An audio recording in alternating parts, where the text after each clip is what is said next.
near future you have both a paper and something to write on and something with which to write. I'm Brienne Strohl, and I'm going to talk about memory. Memory hacks specifically, like mnemonics. I haven't really formally studied this very much at all, although I've started to get the impression that there really isn't that much out there to formally study. But I mean, in the way of scientific literature, things in that direction, there's not a whole bunch. But so when I was a sophomore in college, I took a class on cognitive heuristics and biases, and there was supposed to be a class presentation, and I just happened to start getting, I started studying the availability heuristic / bias. And most of the stuff that I'm going to teach today came out of just drawing some inferences from that and trying to apply them to remembering things.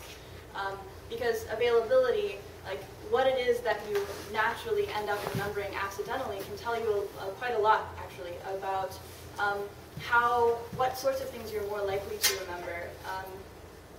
And yeah, so first of all, let's get kind of a feel for what our memory is like unaided.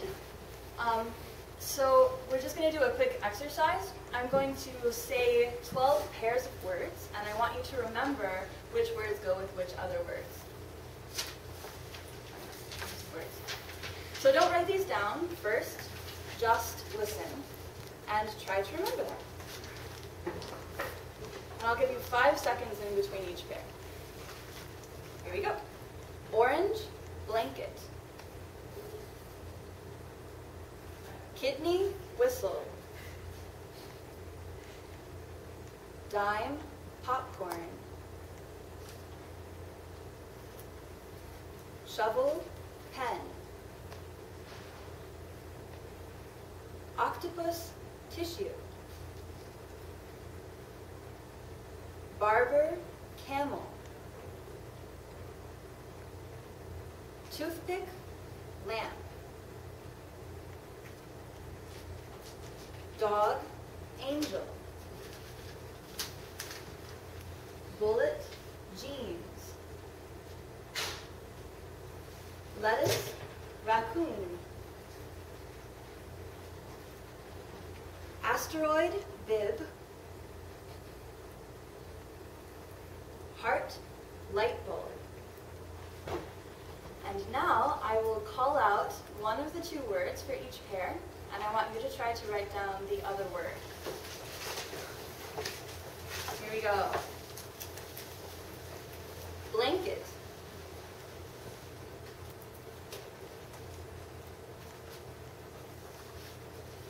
Pen.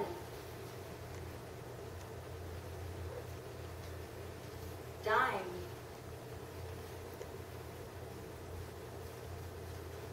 Barber. Angel. Asteroid. Jeans. Tissue. Whistle. Heart. Light bulb. Now count up how many you got right, or how many you think that you remembered. Actually, I'll go ahead and go through the list so you know for sure how many you remembered. So here is the list again. And I didn't do those in the same order as last time, so you have to search for them a little bit. Orange and blanket go together. Kidney and whistle. Dime and popcorn. Shovel and pen. Octopus and tissue. Barber and camel. Toothpick and lamp. Dog and angel. Bullet and jeans.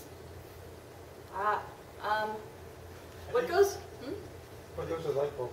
Heart. She called Yeah, not there yet.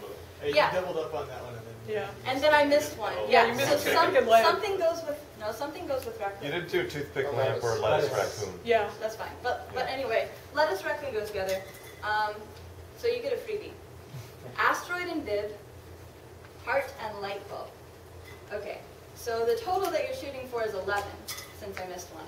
Oh, you missed one and you missed two. You Missed doubled two. up on one. I missed Missed two and you I doubled missed up on one. one.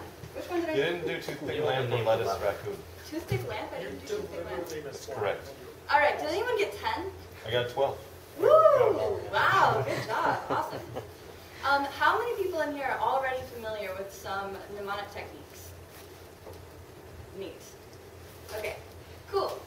So, to learn something really simple like this, where you just have like pairs of concrete nouns, all you need is a very, very basic principle called binding. And I'm teaching it first, even though it doesn't really look very impressive or anything like that, because I think that it is the foundation to pretty much all of mnemonics. Everything else, all of the other techniques are just more and more complicated applications of binding. So here's my basic, like, completely made up, but I find very useful model of how brains and mnemonics work. So here's your brain. It's a bunch of associations.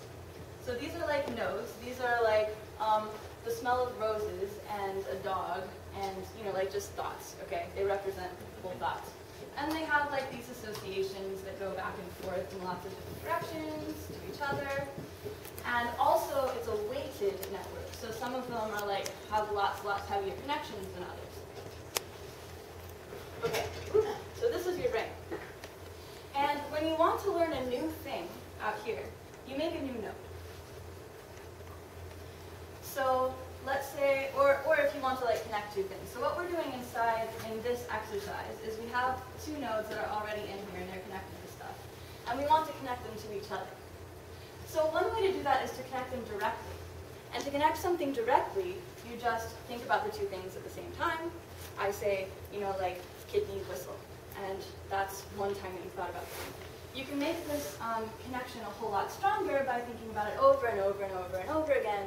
And as you might know, if you use the right kind of spaced repetition, then it's going to be a much more solid weighting.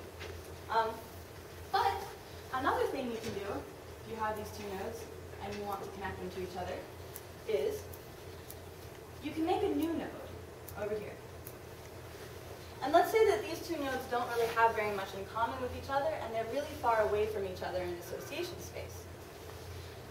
Then you find something that's really close to both of them in association space, or you make something that's really close to them. And you connect them both to that. And hopefully, this is really, really strong, and this is really, really strong.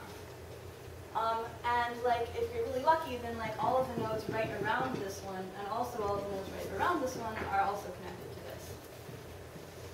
So this is basically how mnemonics works. And of course, when you want to learn something new, you do the same thing. You have this disconnected piece of information, you find something that is easier to remember, you connect this with all the rest of your network, and then you just connect it like this really strongly. So what we're going to do is create a new node. So like if we have orange here and blanket here, we're going to make a new node connected to both of them that is easier to remember than just the direct connection. And so first I will demonstrate what that ends up looking like, and then I will explain how I did it, and then we'll get to practice actually doing it. So with orange and blanket, I want you to imagine that you and another person are holding on to a blanket, right, like this, and you have a big pile of oranges in the middle, and they're all like bouncing up and down on the blanket. And it's like this really fun game, and they're all bouncy, and then like one of the oranges falls off and goes splat on the floor, and it's like a big mess. Whoop. Why do I keep? Okay, I'm moving this. There, now I won't trip over it. For kidney and whistle, imagine that you have a whistle in your kidney, so that every time you go to use the bathroom, it goes. I can't whistle. Who can whistle? There we go. Every time you use the bathroom, because there's a whistle in your kidney. Diamond popcorn. So you go to the movie theater and you order a large popcorn, and like it's dark and you're not really paying attention. So like you go to grab some popcorn and stick it in your mouth, and like it's hard, metal, crunchy, and it has that kind of weird metallic flavor, and it's totally not popcorn. It's actually a mouthful of dimes. Shovel and pen. So you're digging in your garden or something like that. You have a big shovel. And when you step down, a bunch of ink sprays out all over the place. You know how like you're always losing your pens? It turns out that they all go to exactly the same place in your garden. And if you dig in your garden, then sometimes you'll end up finding all of your pens all at once. And it gets like all over your leg and like, you know, yeah, pens. Okay. Octopus and tissue. So you had Japanese for dinner. And now it's after dinner. And you're just sitting there and you have to blow your nose. And you reach over for the tissue, and you grab something and you bring it up to your nose, and it's like all gooey and soft and squishy, and you're like, oh, what is that? And you drop it, and it turns out it's actually a live octopus left over from your dinner. You tried to blow your nose with a live octopus. Ugh. Let's see, 2, 3, 4, 5. One more. Barber and camel. A camel has recently opened up a barber shop near where you live, so you're sitting there in your chair getting your hair cut by this camel. But unfortunately, it being a camel, it has this habit of spitting a lot. So it spits in your hair as it's trying to cut your hair, and like you put your hands up and it's all gooey and wet and awful, and you're never going there again. Okay. So, shovel. Excuse me, I just can't help but notice, is humor going to help, or is that just... Humor helps, yes. Okay. Shovel. Pen. Mm-hmm. Popcorn. Time. Blanket. Orange. Okay, so let me tell you about the principles I'm using to make these things, and then you can do the rest of the list yourself.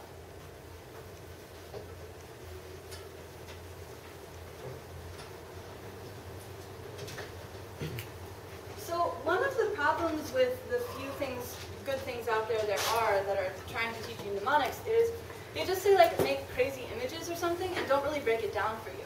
And the truth is that most of the time these things don't just pop into my head all at once in really memorable ways. I have like steps that I go through. The first step is that it has to be concrete. Now, all of the words that I gave you just now are very simple, concrete nouns, because those are the things that are easy to remember, and what I'm trying to teach you is binding, not specifically making things concrete. We'll get to that later. But like if, actually I did give you love? Oh no, I gave you heart. If I had given you love instead of heart, then you might have wanted to turn it into a heart, like a beating heart, because that's much more concrete than the abstract idea of love. But it's still very, very close to love in association space, and therefore you can use it instead. Second, you want it to be emotional. And if all you're trying to do is remember the thing, then you want it to be humorous or disgusting or sexy. Those are the strongest ones. It can also be like violent, or, I mean, really any emotion will do, triumphant or jealous or whatever. But, I mean, you know, like humorous and disgusting and sexy are probably the strongest ones and the easiest ones. But if you really, really want to be sure to remember it, then make sure that it's enough of whatever emotion it is that you like really feel it. Like if it's supposed to be humorous, make sure it makes you laugh. Like some of the things I said, you guys laughed out loud. That's good. It means that it'll work. If it's disgusting, like there should be a disgusted look on your face if you want to be really sure that you'll remember. Next, it should be multi-sensory.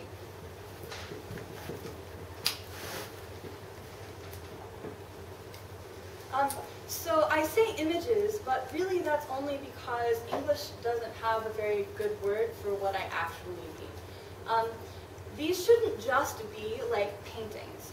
They should be fully immersive experiences.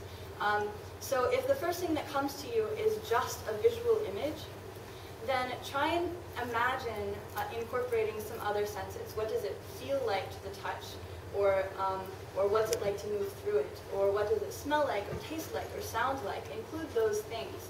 And you're going to much more deeply integrate this new piece of information with the rest of your association network. Next, it should be vivid.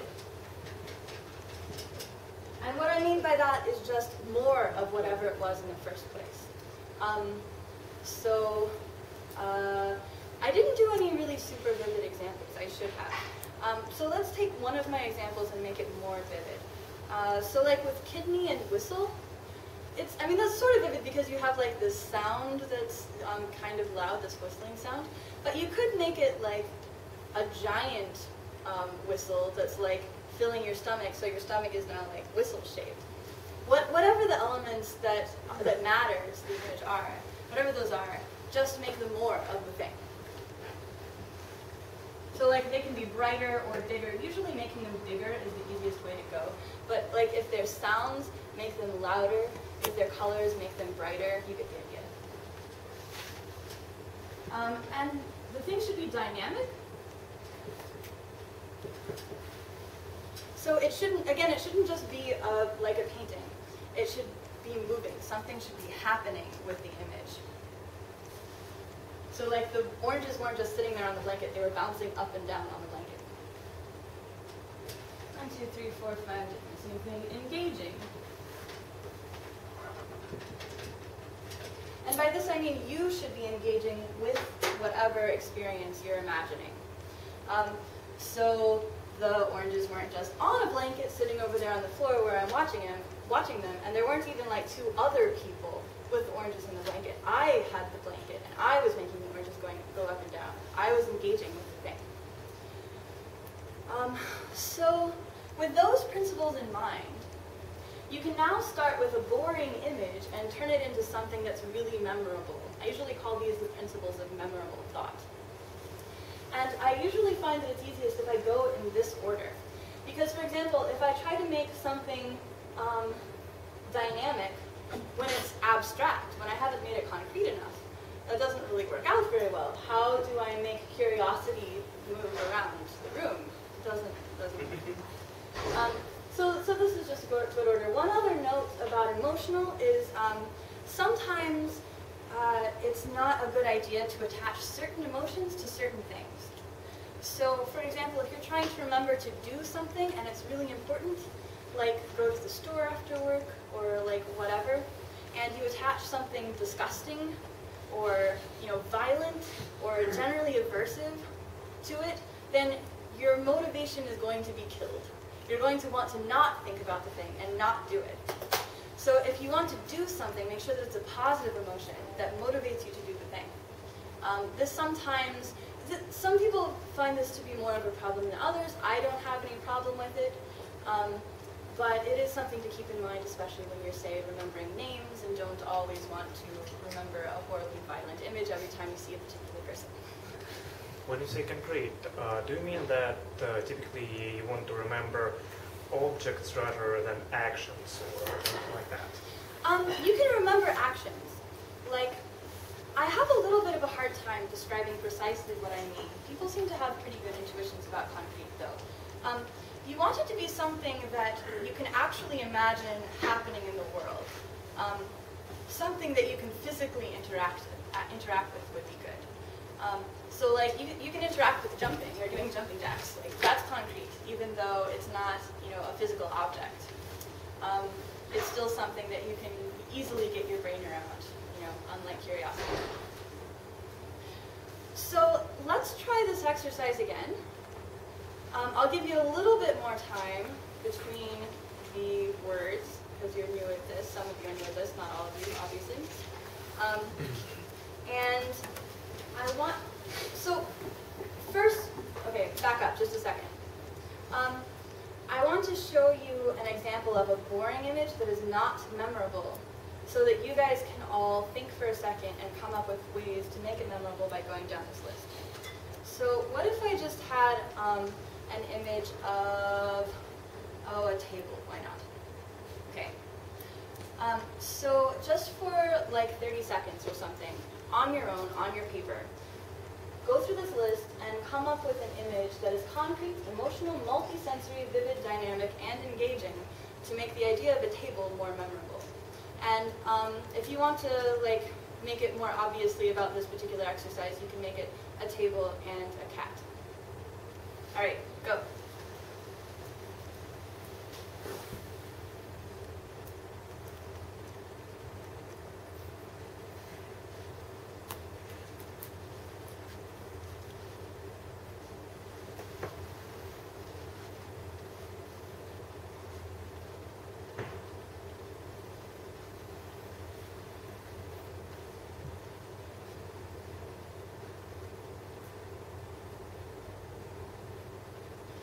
anyone like to share a memorable image of a table and a cat?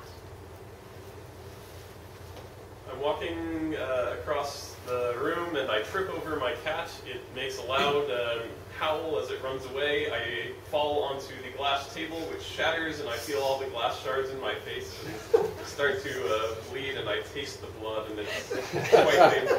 Perfect. Yes, that's I wake all up of the in an things. ambulance, right? So I've got this big fuzzy Maine Coon cat in my lap. Uh-huh.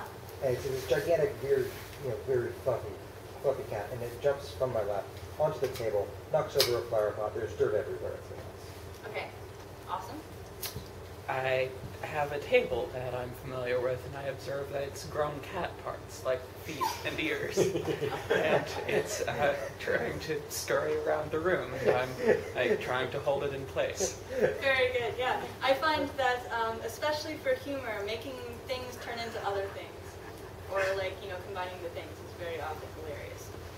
All right. So now let's go through a new list of 12 words, and let us memorize them. Ready? Don't write them down. Toilet, shoe.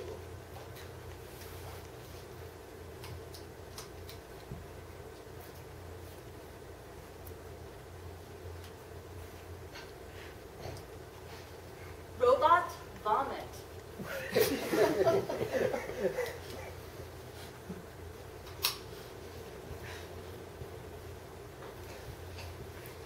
Frying pan, cowbell.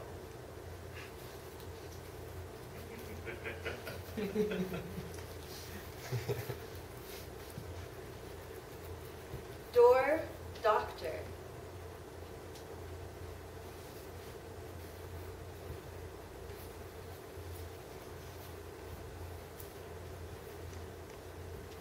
Knife, flour.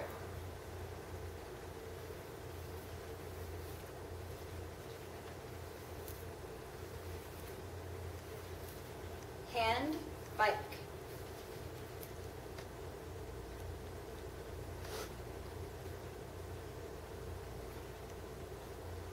Beach ball, camera.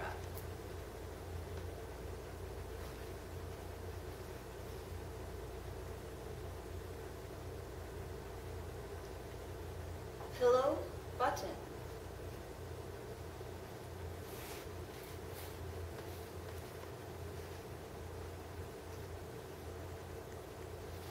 Printer, cat.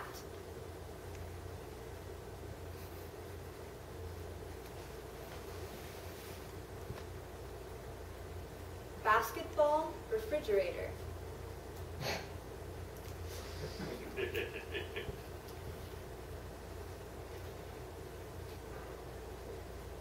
Chalk, carrot.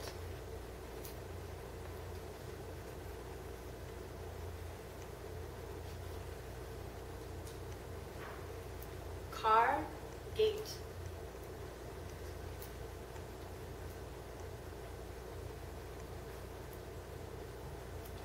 All right. Here we go. This time, I won't leave any out. Pillow.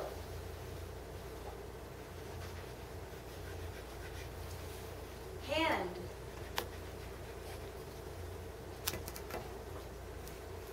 Cowbell.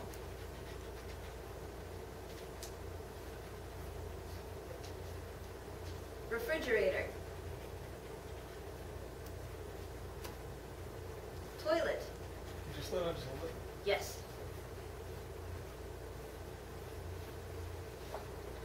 Flower.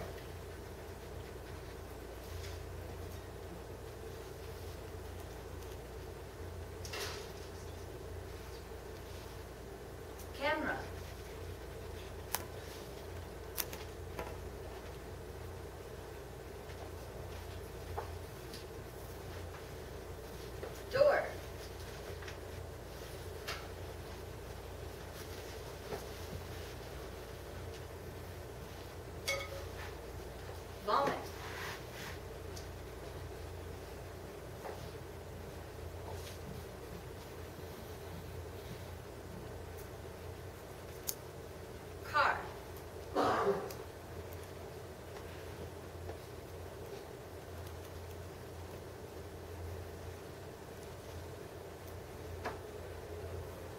printer.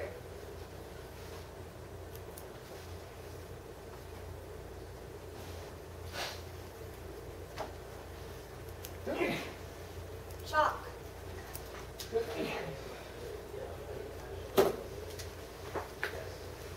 How'd you do? That was ridiculous. So, how many of you got at least 9? Did anyone get fewer than 9? Okay. How many of you got all 12? Awesome. So, from 2 to 12. from 2 to 12? Yeah.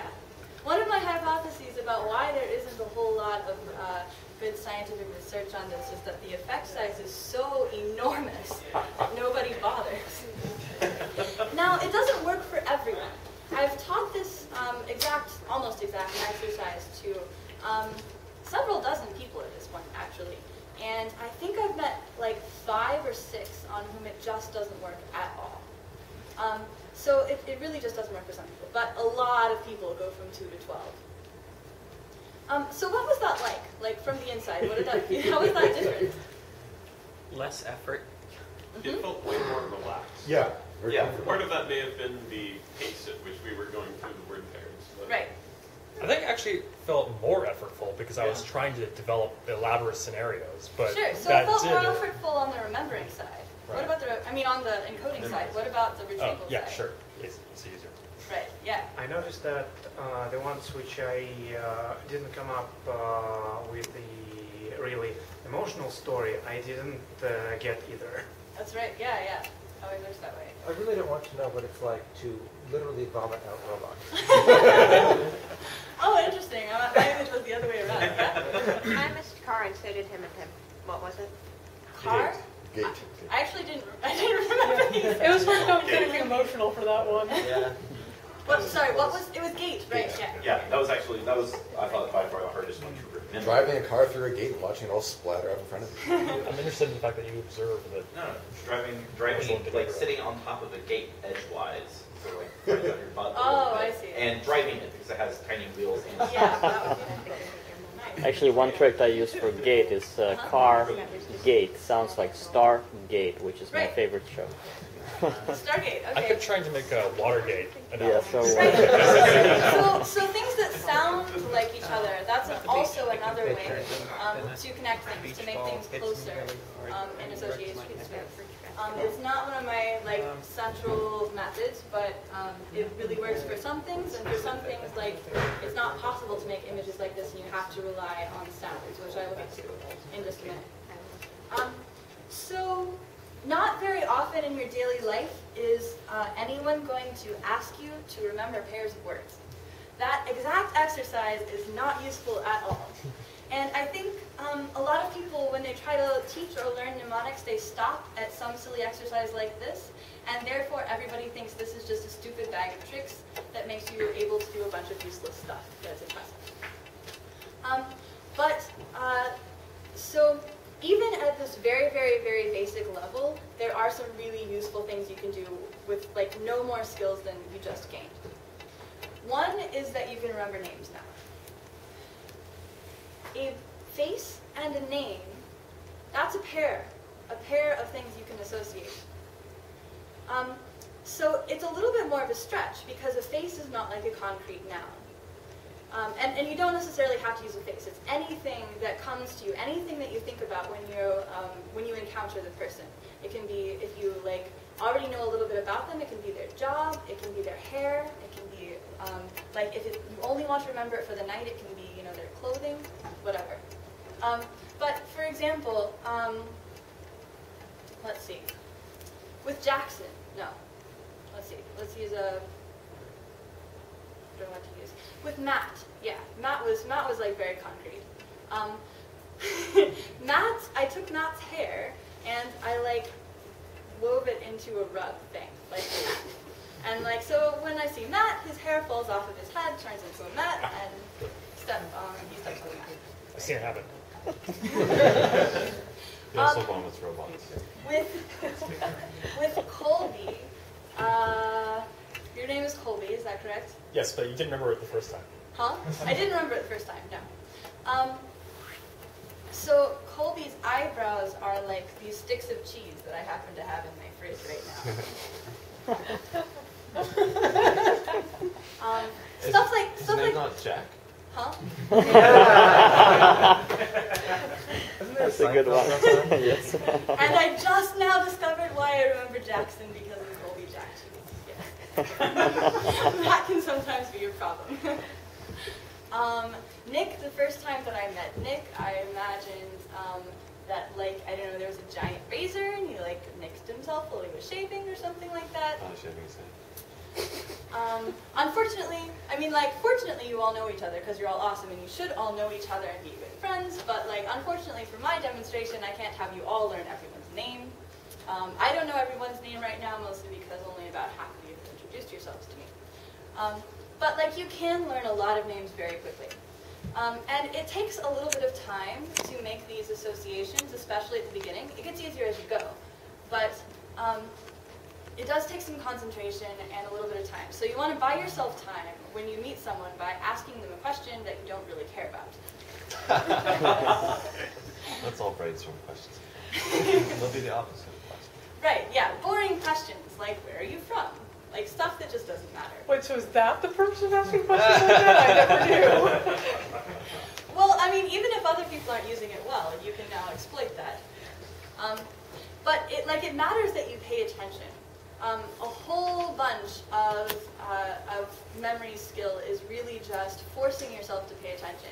It takes focus and effort to make images like these, and that means that you actually have to pay attention to what you're trying to learn. And most of the time, when we hear someone's name, it goes in one ear and out the other. We're not really paying attention to it. Maybe just because like we're so used to forgetting names. I mean, we only really evolved to remember like 100 to 200 names, right? Because we lived in tiny communities. And now we have to remember like thousands and thousands of people. We go to conferences and have to learn that many in a day. It's crazy if we want to learn everybody's name. But like remembering names is super useful. Not just because, you know, it's a cool party trick or something, which it is. Like really a lot of fun to just walk into a room and like learn everybody's name, and later in the party you can recite everything. It's really neat. But if you are, so first of all, like positive reinforcement. People love their names. They love hearing their names. Say their names over and over and over again in conversation, and like there are exceptions. Like not so much that it's, you know, obvious, but like people really like it if you remember. They feel like you're paying attention, and you are. But also, my favorite thing about this is that if you're going to, it's great for networking. You can become a super connector so fast if you can remember everybody's names. Especially if you know who's going to be there first. You can remember, like you can link their name to their startup, or like, you know, where they're from or what they've done or anything interesting about them, and you're like all prepared and ready, and then when you ask them the questions that you already know the answers to, it looks so cool when later you remembered all of that information. But I mean also, like you can learn all that information in real time. Once you get faster and faster at making these associations, you can ask the people the questions, and while you are learning their name, you can also include other information about whatever it is you want to learn.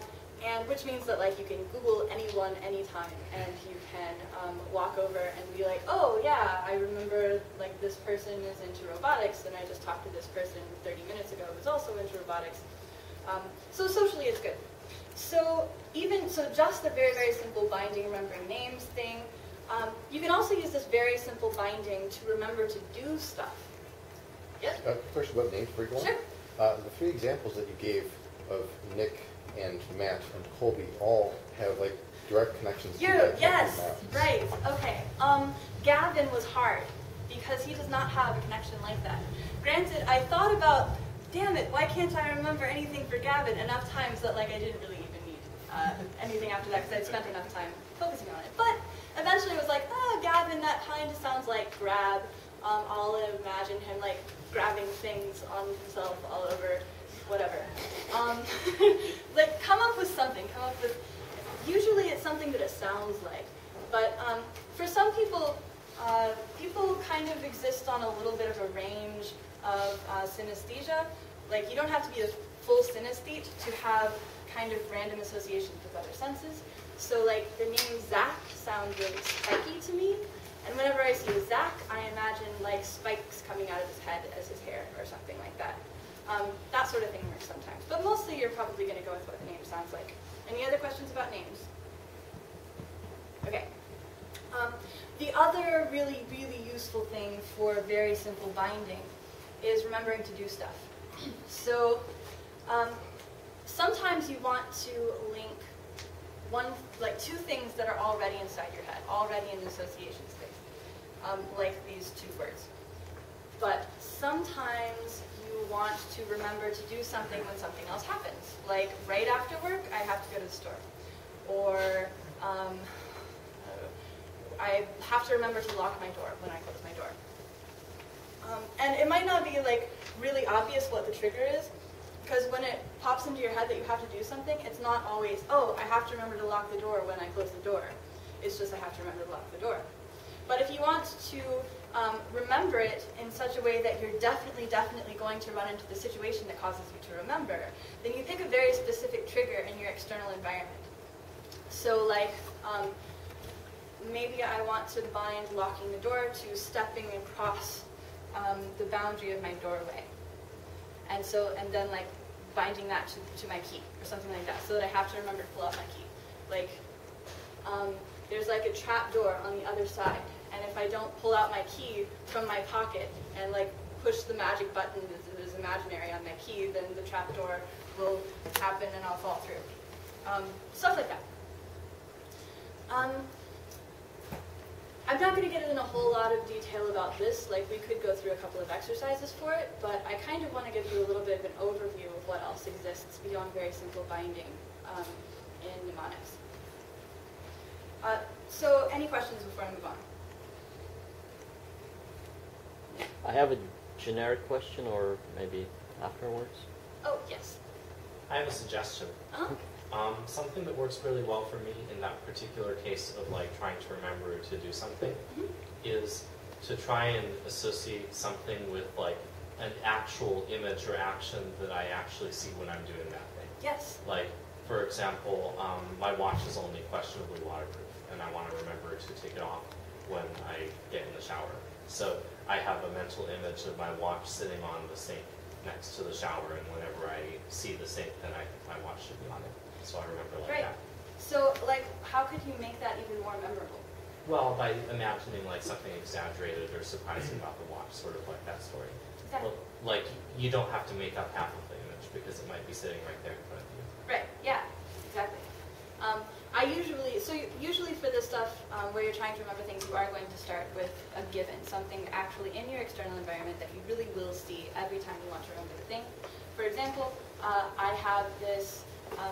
So I take a bath every night, and it's important that when I take the plug out of the bath, I put the like little drain catcher thingy back in, and I kept forgetting to do this.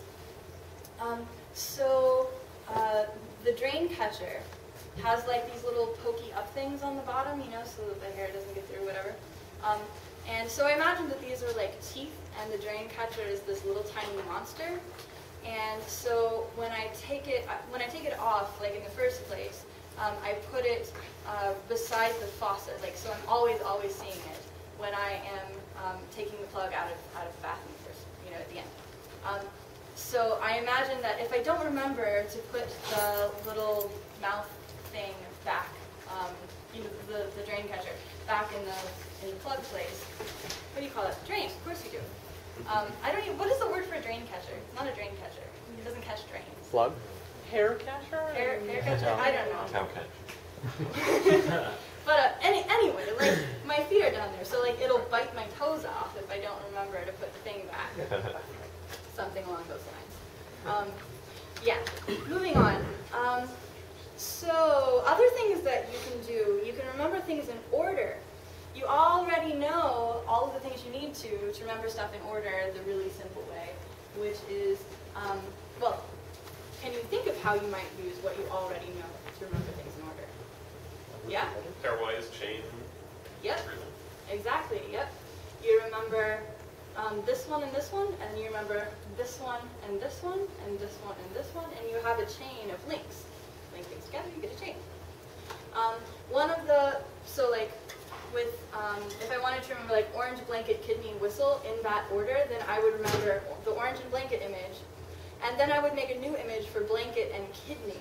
So like the kidney is wrapped up in a blanket or something like that, and then kidney, whistle, just like we had before.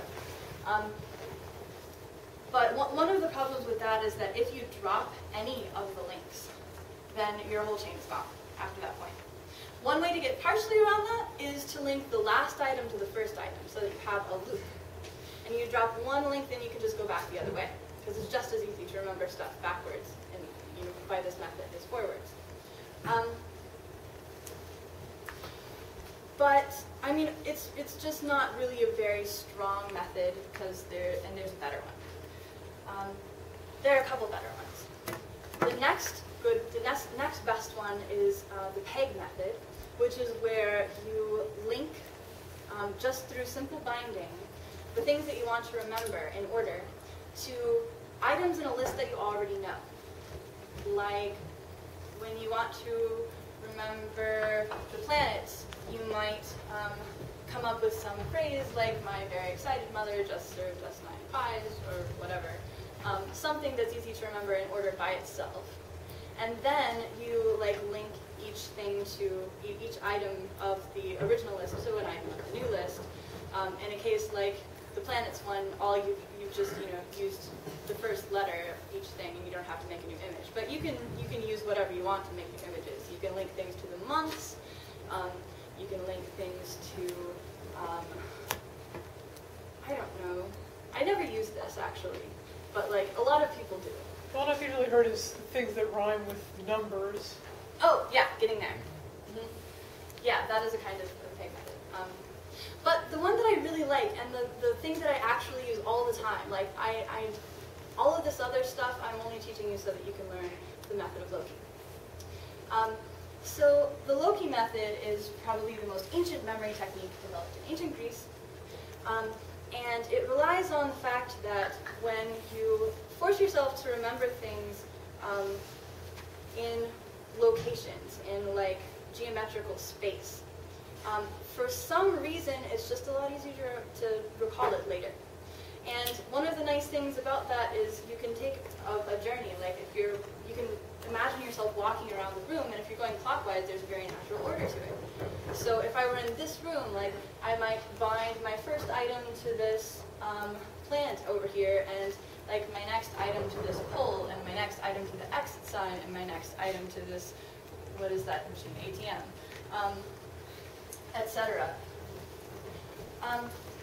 And you already have all of the principles that you need to do this. All you have to do is come up with a place. Any place will do. Your childhood home, wherever you work, the place where you live now, your best friend's house, your favorite restaurant, a large complicated building if you want to remember a large complicated thing. I often use the student union at my college. Take a walk through there and just link stuff to whatever you remember existing in the space as you go. So let's remember these. Yeah? Mental walk or physical walk? You can do both, but I mean, you don't actually have to go through the space. You can imagine it in your head. Okay. Like, you're welcome to actually like go over to this plant and look at the plant and go, okay, I have to remember thing 1 and do that. Probably works better, but not necessary. So everyone come up with a space. Childhood home is like usually what a lot of people start with, just because you have a lot of very, very good images of it. A lot of people suggest going through the house and opening up the shades and the windows so that there's lots of light in the house. Believe it or not, when you're trying to remember a whole bunch of stuff in a big hurry, this actually helps for some reason. But just call something to mind. I'll give you a couple of seconds to make sure that you have a place.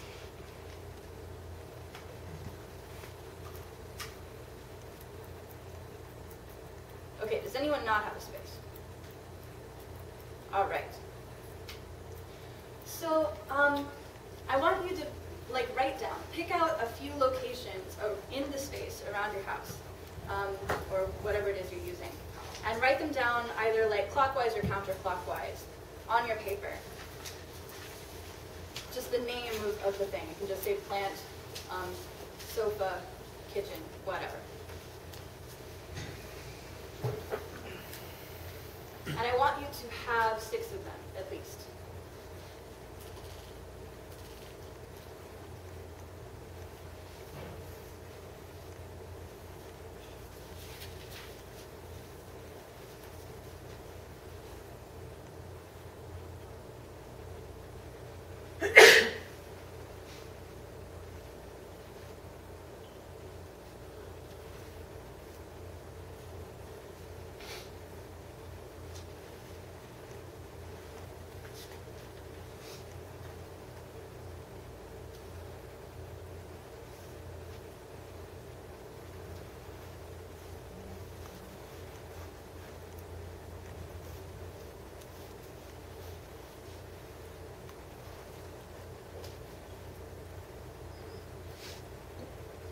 Done, just put your pen down so that I know you're done.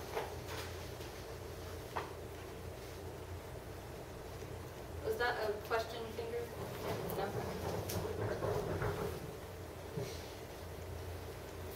All right, looks like just about everybody has 6 places.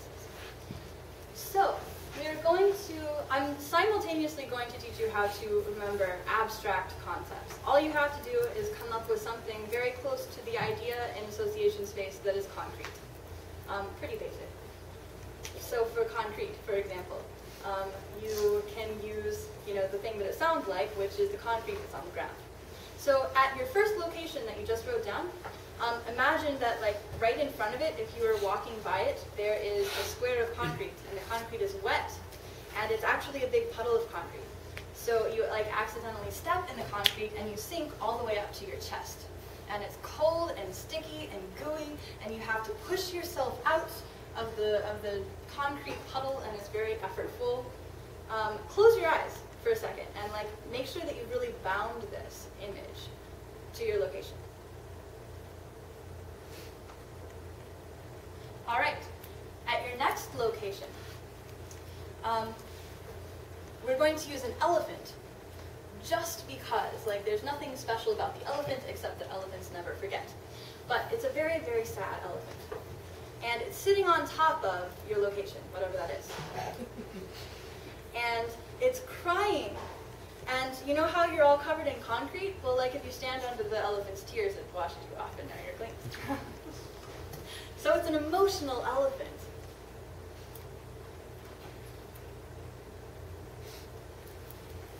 And at your next location, imagine a Mr. Potato Head. You know how Mr. Potato Head has the ears that come off and the nose and the eyes, and you can stick them all together? So take all of those things and push them together. You can have a whole Mr. Potato Head if you want, or you can just have those things. And the ears are squishy and whatever. And when you go by the thing, you can touch the eyeball is gooey and the ears are squishy and the nose is sneezing or something.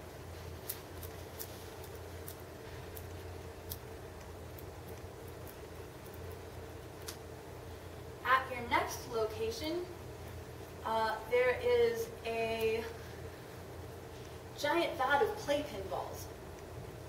They're very, very bright.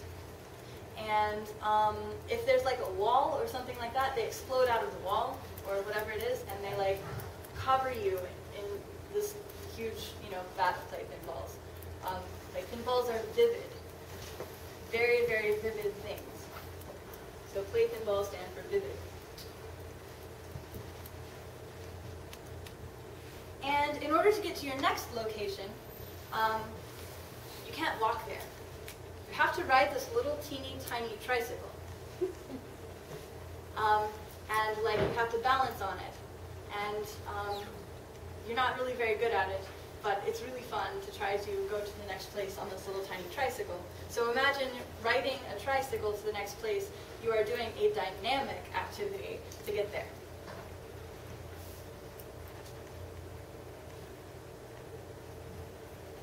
And at your final location, imagine that Jean-Luc Picard, the captain of the Enterprise, is sitting in his captain's chair. and you're all done. Now you're going to be able to remember your image, and he says, engage.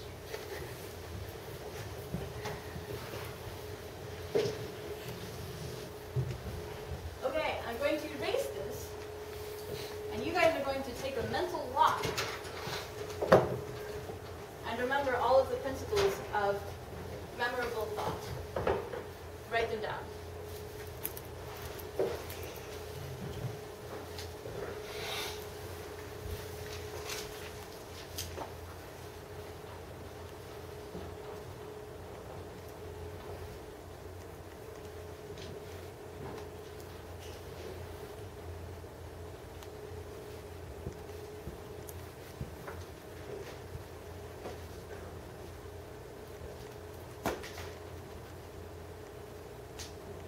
And when you are finished, put down your pen.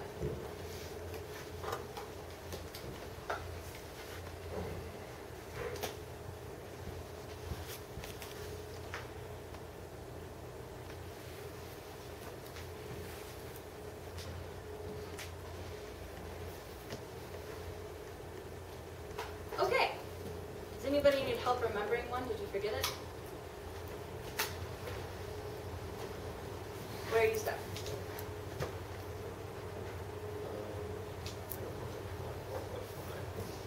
Oh, you've got 5. Tell me the ones you have.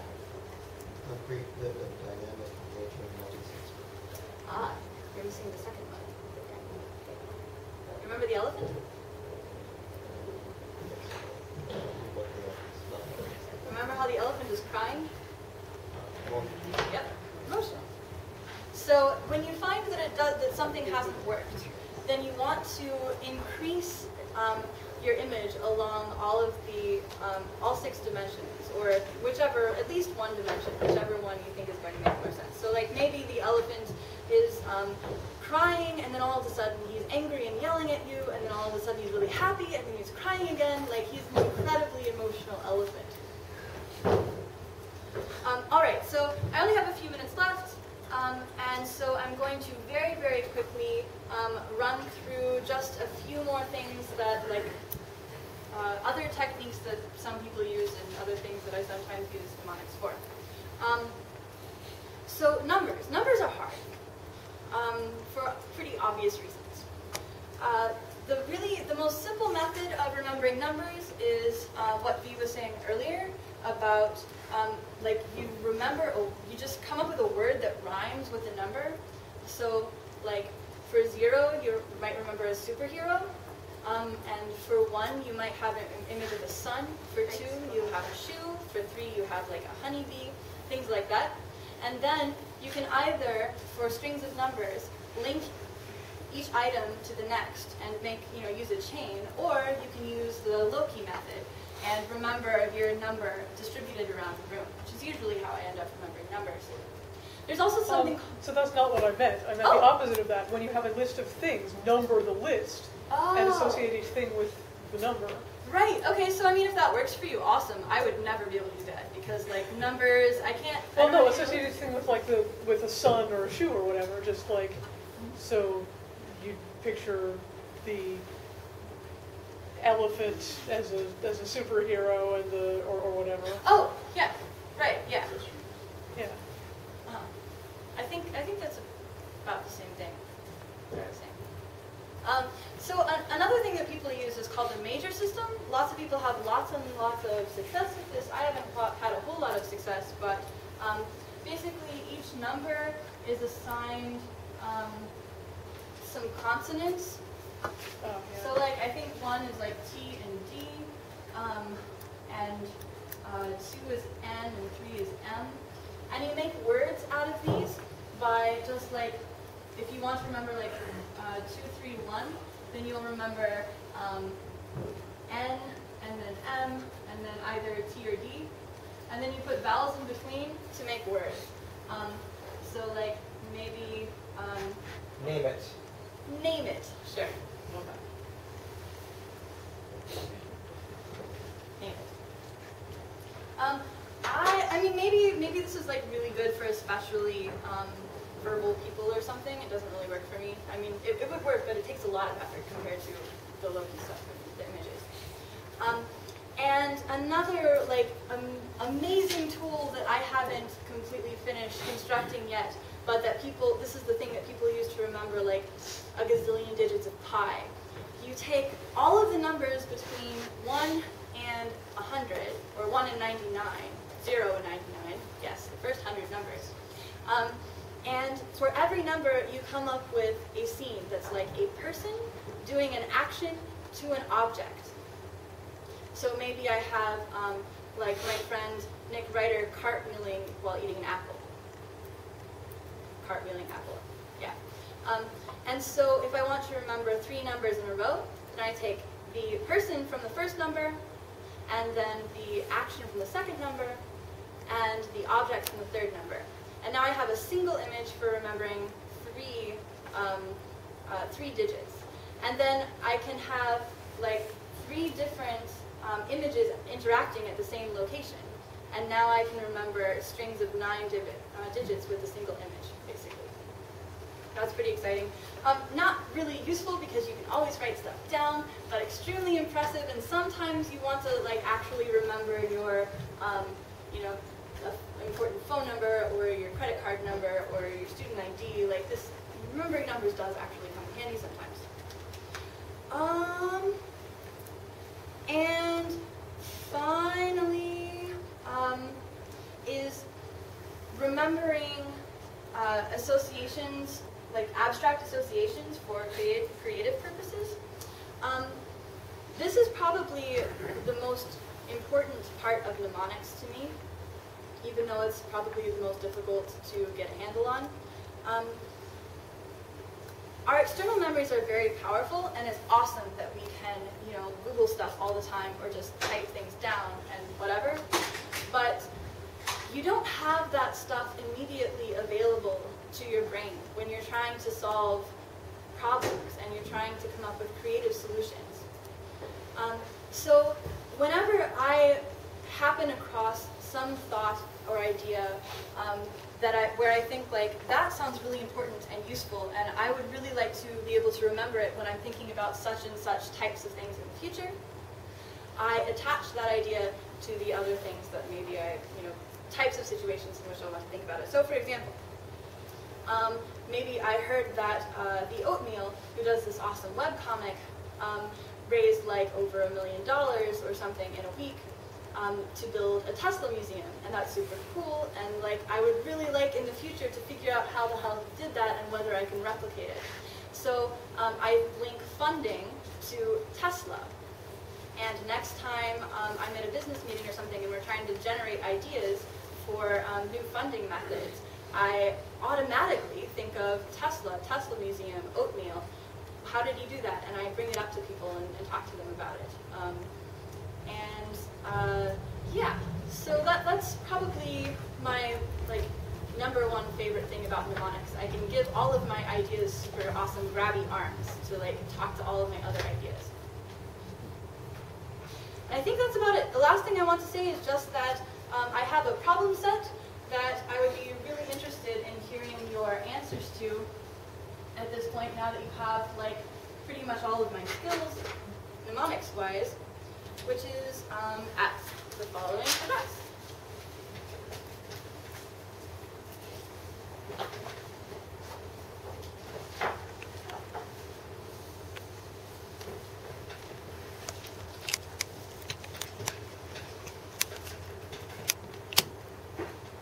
We should write this down. Anyone has to remember it. You don't need to. You can link Google to Human Memory Problem Set. It's a LW and another slash? Yeah, that's a slash. And is that another slash in the end? Yes. So this is a slash, and this is a slash, and I'll make them in red.